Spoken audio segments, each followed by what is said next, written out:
Hey there. Getting ready for a trip and want to feel, confident in supermarkets, like in English. You Yeah. gotcha. Today's deep dive is a bit unusual, though. Okay. We're using a podcast episode as our source material. Oh, interesting. It's designed for English language learners, Okay. but Okay. honestly, it's like a gold mine of practical phrases, even if you're, already pretty good at English. I can see that. Right? Or for anyone. Right. What's fascinating is it goes beyond just listing, the basic phrases. Right. It actually delves into the nuances of supermarket interactions. Like, Yeah. what are some potential pitfalls Yeah. or cultural differences that could trip anyone up, Yeah. regardless of how good their English is? Okay, let's unpack this. Okay. So the first thing it tackles is entering the supermarket. Okay. Seems simple, but even choosing between a shopping cart Mm, and a basket can be tricky. right. It highlights that regional variations in vocabulary are important. Yeah. For instance, people in some parts of the UK. Okay. Use the term trolley instead of shopping cart. Oh, I've totally been there. Thank you. Once in London, I was like super confident, Okay. asking for a basket, Right. and the cashier looked at me Oh. like I was speaking a foreign language, and I was like, oh, okay. Right. They call them trolleys here. So easy to forget. It's a reminder that even simple words, can have different meanings Totally. depending on where you are. And these subtle differences can lead to confusion, Yeah. especially in a fast-paced environment like a supermarket. So, lesson 1, brush up on your regional vocabulary. Yeah. Next up, the source material dives into finding those elusive items on your shopping list. Okay. It emphasizes how important clear pronunciation is, Yeah. especially for words like aisle. It's true. Think about it. Yeah. If you mumble aisle, it might sound like oil. Right. You might end up in a completely different section. Yeah. Clear pronunciation isn't just about sounding proper. It's about effective communication. It's about, avoiding those awkward moments. Yes. Wandering aimlessly. Exactly. Trying to mime milk or bread. The source material actually suggests slowing down your speech, Okay. enunciating clearly, even using visual aids if you need to. And you can always use alternative phrases too, right? Yeah, that's right. I'm looking for... Yeah. Could you point me in the direction of... Exactly. It gets the message across It does. just as effectively. It's about finding strategies that work for you, Yeah. make you feel comfortable, communicating your needs. Okay, cool. Let's talk about quantities, which can be a minefield, I think. Yeah, especially if you're not familiar with the metric system. Oh, yeah, the eternal struggle. Pounds versus kilograms. Right. I remember trying to buy a pound of grapes in Italy once, Uh-huh. and I got the most puzzled look from the vendor. Oh, no. They use kilograms there. Right. So I ended up with way more grapes than I thought. That's a perfect example of how those different measurement systems Yeah. can lead to miscommunication. Yeah. The source material actually recommends using specific phrases, Okay. such as, can I get half a kilogram of apples? Right. That way there's no ambiguity, Yeah. and you get the right amount. You can use that for all sorts of produce. Right. For sure. And pre-packaged goods. Absolutely. So it's like a simple Yep. but effective way to avoid any confusion. Now imagine you've navigated the aisles, you've filled your cart, and you're ready to pay. Okay. The source material covers various payment methods, Mm-hmm. from cash and credit cards to mobile payments. This is where regional variations can pop up again, right? It's true. Some countries are mostly cash-based. Yeah. Others are all about card or mobile payments. It's always a good idea to check Yeah, what's common in the region you're visiting. absolutely. The source emphasizes that being prepared is key. Have multiple payment options to avoid any awkwardness. Speaking of awkward situations, Oh, I have a confession. okay. One time, I confidently unloaded a mountain of groceries onto the checkout belt, Huh? only to realize Oh, no. I left my wallet at home. Oh, I bet that was a heart-stopping moment. I know, I had to swallow my pride God. and explain to the cashier. Thankfully, they were super understanding That's good. and let me run home and grab it. What a relief. It was a reminder to always double check before you leave the house. It's a great example of how even in unexpected situations, Yeah. clear communication can save the day. Okay, so before we move on to the checkout process itself, Right. let's take a quick detour and talk about reusable bags. Oh, yes. Our source material kind of subtly weaves in this theme of sustainability, Mhm.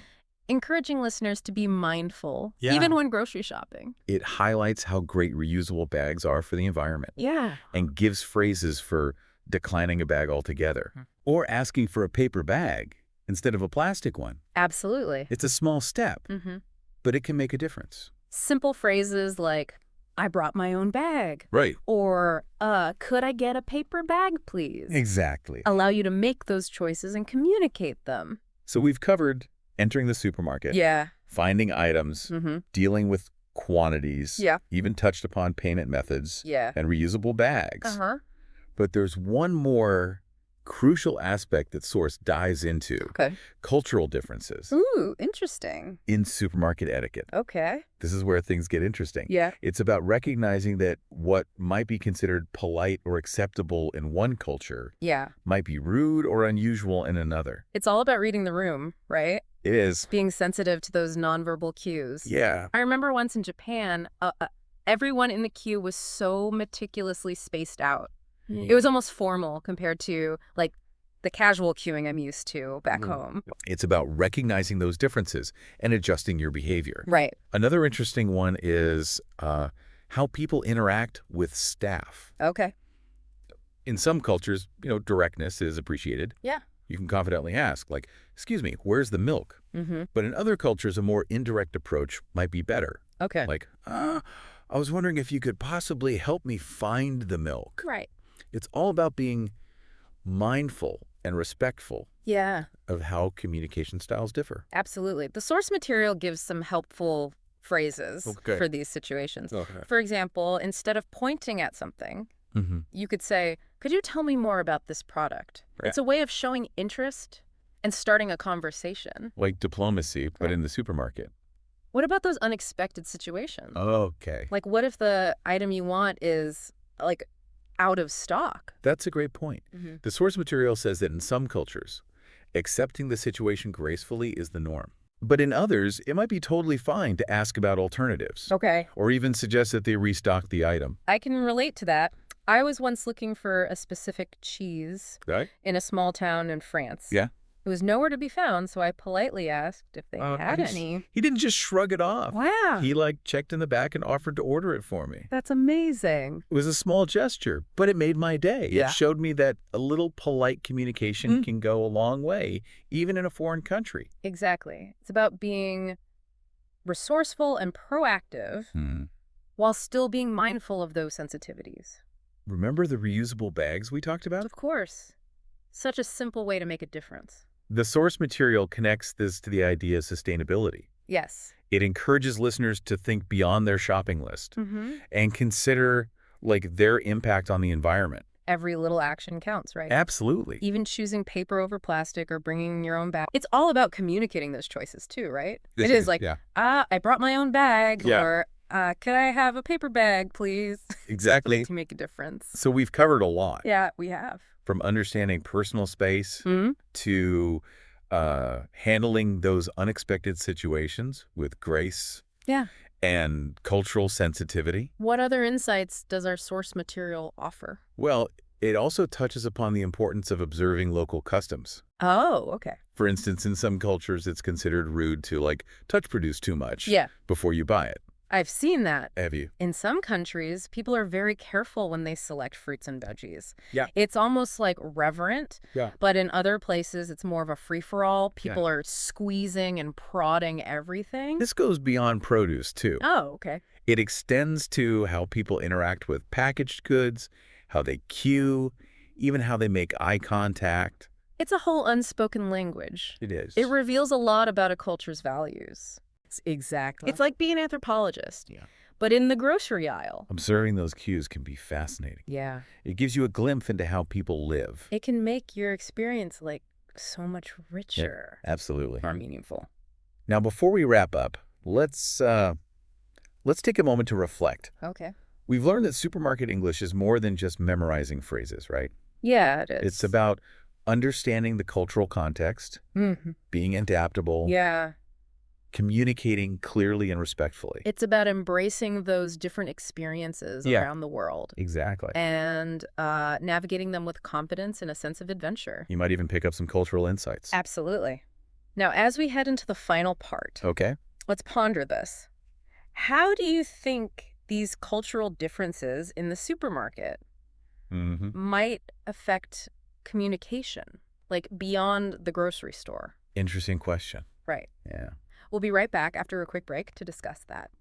It really is a fascinating question, right? it is. Like, these little supermarket interactions could teach us a lot about communication in general. Absolutely. Think about it. Yeah. Clear communication, cultural sensitivity, being able to adapt. Right. Those are important no matter where you are or what you're doing. Yeah. Whether it's like a business deal or a social gathering, or even just ordering a coffee, Yeah. Being aware of those cultural differences can make all the difference. So the supermarket is kind of like a microcosm. Yeah, like a training ground Yeah. for those intercultural communication skills. And the cool thing is, Oh, yeah. you don't need to travel to start practicing. Right. You can start right here in your local supermarket. Exactly. Just like observe and learn. Yeah, learn to navigate those norms with grace and respect. So cultural exchange and learning can happen anywhere, It can. even in the most like ordinary settings. Okay, so before we wrap up our supermarket English deep dive, All right. let's recap some key takeaways. Okay, sounds good. We learned that clear pronunciation is crucial to avoid misunderstandings, Makes sense. and that regional vocabulary can vary a lot. Yeah. And knowing the different measurement systems can prevent some surprises. It's true. We also discovered that cultural nuances can impact, well, basically everything, Pretty much, yeah. from personal space to queuing, Uh-huh. how we interact with staff, Mhm. and how we deal with those unexpected situations. And most importantly, I think Yeah. we learned that being mindful of those cultural differences, Okay. being adaptable, communicating clearly and respectfully Right. can make our supermarket trips smoother, Yeah. more enjoyable, For sure. and even more meaningful. So as you go on your next supermarket adventure, Right. remember to embrace the experience, be observant, communicate clearly, and most importantly, have fun. And don't forget Yeah. those reusable bags. Yes. Every little step counts. It does. Thanks for joining us on this deep dive into the world of supermarket English. It's been fun. We hope you learned some valuable insights Yeah. and practical tips to Huh. help you navigate those supermarket aisles With confidence.